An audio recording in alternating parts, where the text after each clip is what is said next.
Hi hello నమస్తే అండి. నేను మీ శారదని. చాలామంది అంటున్నారండి, కర్మ అనేది ఉండదండి అంటుంటారు. కర్మ సిద్ధాంతం పనిచేస్తుంది అని అంటారు. దీనికి మాకు క్లారిఫై చేయండి మేడం, కర్మ సిద్ధాంతం ఉందా లేదా అని అంటారు. కర్మ సిద్ధాంతం అనేది ఖచ్చితంగా ఉంటుందండి. ఎందుకో తెలుసా? మనం ఏ కర్మ చేసుకున్నా పాపం అయితే కడిగేసుకోవచ్చు, కానీ ఆ కర్మని మనము క్యారీ చేయాల్సి ఉంటుంది. ఈ జన్మ నుంచి ఇంకొక జన్మకు, ఇంకొక జన్మ నుంచి ఇంకొక జన్మకు. చాలామంది అంటారు, తల్లిదండ్రులు చేసే పాప ఫలాలు పిల్లలకి ఎందుకు వెళ్ళాలి మేడం, వాళ్ళకే రావచ్చు కదా అని అంటారు. కాదండి. ఇప్పుడు మనం ఒక ఆస్తి పంచుకుంటున్నాం. మనం ఆస్తి ఎలా పంచుకుంటున్నామో, అప్పు ఎలా పంచుకుంటున్నామో, అలాగే కర్మను కూడా పంచుకుంటాం. అందుకే ప్రతి పేరెంట్స్ కూడా, ప్రతి తల్లిదండ్రులు కదా, ప్రతి పిల్లలు కూడా చిన్నప్పటి నుంచే పిల్లలకి నేర్పించాలండి. ఇది కరెక్ట్, ఇది రాంగు, ఇది మంచి, ఇది చెడ్డ, ఇలా వెళ్తే ఇది ధర్మము, ఇలా వెళ్తే ఇది అధర్మము అనేది మనం చిన్నప్పటి నుంచి బుడి అడుగులు మన పిల్లలు వేస్తున్నప్పటి నుంచి కూడా పాపం వాళ్ళకి ఏం తెలియదండి. వాళ్ళు ఒక క్యాండిల్ లాంటి వాళ్ళు. మనము ఏ షేప్ ఇస్తే ఆ షేప్లో వస్తారు పిల్లలు. మనమే చిన్నప్పటి నుంచి వాళ్ళకి మోటివేట్ చేయాలి. ఇలా ఉండకూడదు నాన్న, ఇది చేస్తే కరెక్ట్గా ఉంటుంది, ఇవే బాగుంటుంది, ఇలా వెళ్ళు. ఒక్కసారి వినరండి, 2 సార్లు వినరు. పదే చెప్తూ ఉంటే పిల్లలు ఖచ్చితంగా వింటారు. ఎందుకంటే పిల్లల స్వభావం అలా ఉంటుంది. ఎందుకంటే అప్పట్లో శ్రీకృష్ణ పరమాత్ముడు కూడా చాలా అల్లరి చేసేవాడంటండి. ఎందుకో తెలుసా? పిల్లలు కూడా అంతే, చిన్నప్పుడు చాలా అల్లరి చేస్తారు, కానీ చిన్నప్పుడే బాగా నేర్చుకుంటారు కూడా వాళ్ళు. అలాంటి సిచ్యువేషన్లోనే మనము నేర్పించాలి. శ్రీకృష్ణ పరమాత్ముడు కూడా చిన్నప్పుడు యశోదమ్మ బాగా పని మీద బిజీగా ఉంటే, నాకు పాలు కావాలి అని యశోదమ్మ దగ్గరికి వెళ్తే, శ్రీకృష్ణ పరమాత్ముడు యశోదమ్మ మీద కోపంతో, ఇప్పుడు నువ్వు బిజీగా ఉన్నానన్నా, నేను ఇప్పుడు పాలు ఇవ్వలేను, కాసేపు పని అయిపోయాక వచ్చి నీకు పాలిస్తాను అంటే, యశోదమ్మ మీద కోపంతో, తల్లి కదా, తల్లి మీద కోపంతో ఏం చేశాడు, తను చిలికిన వెన్ననంతా తీసుకెళ్ళి పడేశాడు. ఎలా పడితే అలా పడేసి కోతుల్ని తీసుకొని వచ్చి అంత వెన్నపూసంతా కోతులకి ఇచ్చేసి ఇల్లంతా ఆగమాగం చేసేసాడండి. అది చూసిన యశోదమ్మకు కృష్ణుని మీద బాగా కోపం వచ్చేసి ఏం చేసిందో తెలుసా? ఒక బెత్తం తీసుకొని పరిగెత్తుకుంటూ వెళ్తుంటే, ఇంకా అమ్మ పరిగెత్తుతుందన్న బాబు, కృష్ణుడు కూడా చిన్న బాలకృష్ణుడు కదా, పరిగెత్తుకుంటూ వెళ్ళి అమ్మని విసిగిస్తున్నాడు. అలా విసిగిస్తుంటే కృష్ణుడిని పట్టుకొని 2 దెబ్బలు కొడితే అప్పుడు ఏడుస్తుంటే శ్రీకృష్ణ పరమాత్ముడు ఏడవడం చూసి యశోదమ్మ ఆగలేక, నువ్వు ఇలా చేయకూడదు, ఇలా వెన్నంతా నేల పాలు చేసేసావు, ఎన్నో ఆవులు కష్టపడి పాలు పితికి దాన్ని వెన్నగా తీస్తే నువ్వన్నీ నేల పాలు చేసేసావు కృష్ణయ్య, ఇలాంటివన్నీ చేయకూడదు కదా, నువ్వు లోక జ్ఞానం కోసం, లోక కళ్యాణార్థం పుట్టావు కదా, నువ్వు మంచి పనులు చేయాలి, కానీ నీ అల్లరి అందరికీ నేర్పిస్తావు అని అంటారు. మనం చూడండి, ఇంట్లో కూడా పిల్లల్ని ఎన్నైనా తీయండి, మీరు బొమ్మలు తీయండి, ఇంకోటి తీయండి, ఎంత అల్లరి చేస్తారు కదా, వాళ్ళని మనం భరించడం అనేది చాలా చాలా కష్టం అనిపిస్తుంది ఒక్కొక్కసారి.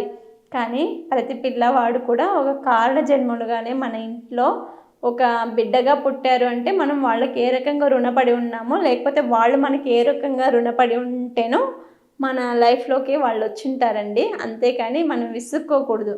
వాళ్ళకి ప్రతిసారి మనం చెప్పాలి, ఇది కరెక్ట్, ఇది రాంగ్ అని చెప్పాలి.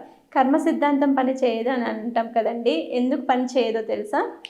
చాలా వరకు పిల్లల్లో నెగిటివిటీ ఎక్కువ ఉంటుంది. నేను ఏం చేసినా కూడా నా తల్లిదండ్రులు ఏమీ అనరులే అని అంటారు.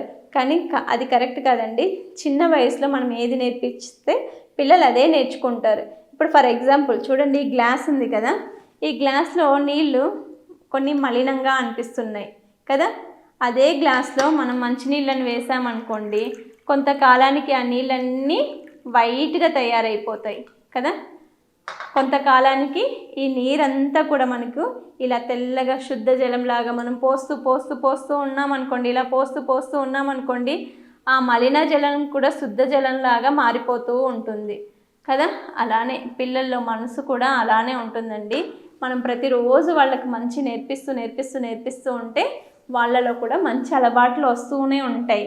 మనం చెడ్డ నేర్పిస్తే చెడ్డ, మంచి నేర్పిస్తే మంచి ఖచ్చితంగా నేర్చుకుంటారు. ఎందుకంటే వాళ్ళు రేపు భవిష్యత్తుకు వాళ్ళే కదా నాందిగా ఉంటారు. పిల్లలు అనేవాళ్ళు వాళ్ళు మంచిగా తయారైతే వాళ్ళ భవిష్యత్తు బాగుంటుంది.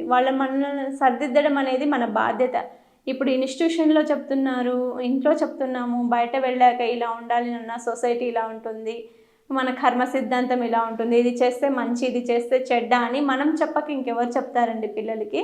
కాబట్టి మనం ఇచ్చే గైడెన్సే వాళ్లకు రేపొద్దున పునాది అవుతుంది. ఈ ఈ నవేడేస్ పిల్లలు చాలా ఫాస్ట్గా ఉన్నారు. నవేడేస్ పిల్లలు కూడా బాగా చదువుకుంటున్నారండి. చాలామంది డాక్టర్లు, ఫస్ట్ అటెంప్ట్ డాక్టర్, ఎంబీబీఎస్ సీట్లు కొట్టిన పిల్లలు కూడా ఉన్నారు, ఐఏఎస్లు కొట్టిన వాళ్ళు ఉన్నారు, ఐపీఎస్లు కొట్టిన వాళ్ళు కూడా ఉన్నారు. అలానే మనం ఎవరిని తక్కువగా అంచనా వేయలేదు. అంటే కర్మ సిద్ధాంతం అనేది ఉంటుందండి. మనల్ని ఫాలో అవుతారు మన పిల్లలు. మనం మంచి చేసామనుకోండి, మనం మంచి ఫాలో అవుతారు. మనం చెడ్డ చేసామంటే మా నాన్న అలా చేశాడు, మా అమ్మ అలా చేసింది, నేను చేస్తే తప్పేముంది అని ఆలోచన చేస్తారు. మనమే వాళ్ళకు ఒక రోల్ మోడల్ అవ్వాలి. మనల్ని చూస్తూ చూస్తూ పెరుగుతారు కదా మన పిల్లలు. ఓ మా మమ్మీ ఇంత, మా డాడీ ఇలా, మా తాత ఇంత, ఇలా చూస్తూ చూస్తూ పెరుగుతారు. కాబట్టి వాళ్ళకు మనం బాగున్నాం అనుకోండి, మనం మంచి గైడెన్స్లో ఉన్నామనుకోండి, మన పిల్లల్ని కూడా మంచి గైడెన్స్లో నడిపించవచ్చు. అదేం పెద్ద కష్టమేం కాదు. ఇప్పుడు చూడండి, మలినమైన నీళ్ళని శుద్ధ జలంలాగా, ఇప్పుడు ఫర్ ఎగ్జాంపుల్ వరదలు వస్తాయి, బురదగా ఉంటుంది, మళ్ళీ వర్షం వస్తుంది, మళ్ళీ బురద అవుతుంది. అలానే వర్షం వచ్చిన నీళ్ళన్నీ ఒక సముద్రంలోకో ఒక నదిలోకో వెళ్తుంది. కానీ నదిలో ఉన్న జలానికి ఉన్నంత విలువ సముద్రంలో ఉన్న జలానికి ఉండదు. ఎందుకంటే సముద్రం జలం మనం తాగటానికి పనికి రాదండి. అందులో సముద్రం అనేది చాలా పెద్దది. ఎన్నో వేల నదులు కలిస్తే కానీ ఒక సముద్రం అవ్వదు. అదే ఒక చిన్న నది అనుకోండి, మంచినీళ్ళే ఉంటాయి కదా. పూర్వకాలంలో ఒక సామెత ఉంది కదండి, కడవలో నీళ్లు ఎన్నుంటే ఏమి, తాగటానికి బొట్టు పనికి రాగనప్పుడు అని. సముద్రంలో ఎన్ని నీళ్ళు ఉన్నా మనకి ఏమి యూజ్ అండి, అవి తాగటానికి పనికి రాదు కదా. అదే నదిలో కొన్ని నీళ్ళు ఉన్నా సరే మనం తాగామనుకోండి, వాటి రుచి వేరేగా ఉంటుంది. అందుకే పిల్లల్ని కూడా మనము ఏది మంచి, ఏది చెడ్డ, ఏది అనేది మనము ఖచ్చితంగా వాళ్లకు మోటివేట్ చేయాలండి. మోటివేట్ చేసామనుక పిల్లలు చాలా బాగా మోటివేట్ అవుతాడు. బాగా ఇన్స్పిరేషన్గా తీసుకొని పిల్లలు అబద్ధాలు చెప్పడం కానీ, లేకపోతే దైవాధీనంలో లేకపోకుండా ప్రవర్తించడం కానీ, లేకపోతే బాగా చదువుకోకుండా అల్లరి చేసే పిల్లల్ని కూడా మనము బాగా గైడెన్స్ ఇవ్వచ్చండి. ఎవరైనా ఇలా పిల్లలు ఎవరైనా అల్లరి చేసి మా మాట వినట్లేదు, మాకు కౌన్సిలింగ్ కావాలి అనే వాళ్ళు కూడా మమ్మల్ని అప్రోచ్ అవ్వచ్చండి. పిల్లల్ని ఖచ్చితంగా మేము మోటివేట్ చేస్తాము. ప్రతి పిల్లలు చాలా వరకు పేరెంట్స్ మాట నవేడేస్ వినట్లేదు. అలా ఎవరైనా వినట్లేదు పిల్లలు మాట అంటే మాలాంటి వాళ్ళ కౌన్సిలర్ని కన్సల్ట్ అవ్వండి. ఖచ్చితంగా మేము వాళ్ళని మోటివేట్ చేస్తాము. వాళ్లకు ఎడ్యుకేషన్ పరమైనటువంటి టిప్స్ కూడా చెప్తాము. ఎడ్యుకేషన్లో ఎలా ముందుకు వెళ్ళాలి, ఎలా డెవలప్ అవ్వాలి, పేరెంట్స్ని ఎలా రెస్పెక్ట్ చేయాలి, వాళ్ళు ఎలా గోల్ని రీచ్ అవ్వాలి, వాళ్ళ గోల్ ఏంటి, వాళ్ళ అంబిషన్ ఏంటి, తల్లిదండ్రుల దగ్గర షేర్ చేసుకొని కూడా మాలాంటి నిపుణుల దగ్గర షేర్ చేసుకోవటానికి పిల్లలు ప్రయత్నం చేస్తారండి. అలాంటి ఎవరైనా ప్రాబ్లం ఉన్నా కూడా మమ్మల్ని అప్రోచ్ అవ్వచ్చు. ఖచ్చితంగా మా వంతు సహాయ సహకారాలు అయితే పిల్లలకి మేము ఎప్పుడు అందిస్తుంటాము. Thank you.